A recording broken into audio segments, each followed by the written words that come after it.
Nananatili pong lubog sa baha ang ilang barangay sa Valenzuela, kaya naman ang mga estudyante sa kolehiyo na hindi kasama sa suspensyon ng klase, pahirapan sa pagpasok. May news to go si Dano Tingkungko. Sa 14 na barangay sa Valenzuela na idineklarang walang pasok sa araw na ito, kapansin-pansing lubog pa rin sa hanggang kalahating binting tubig ang ilang lugar tulad ng Malanday, Pasolo, Mabolo at Polo. Lubog din sa bahang ilang nadaanan naming paaralan. Ang plaza naman ng barangay Polo, inabot pa rin ang hanggang bangket ang taas ng tubig na ayon sa ilang mga nakausap namin, karaniwan daw inaabot ng 3 araw bago bumaba. Pagdating ng mga alas 12, medyo bumabaw-baw. Pero ang baba niya hanggang bangketa pa rin.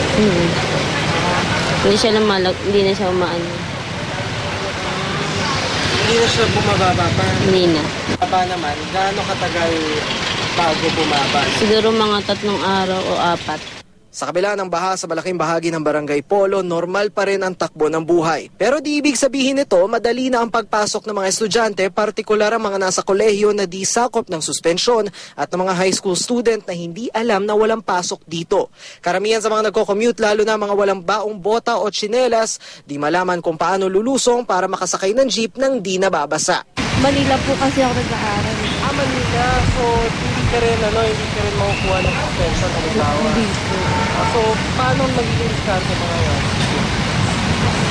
Sasakay po ng pedicab. Pedicab.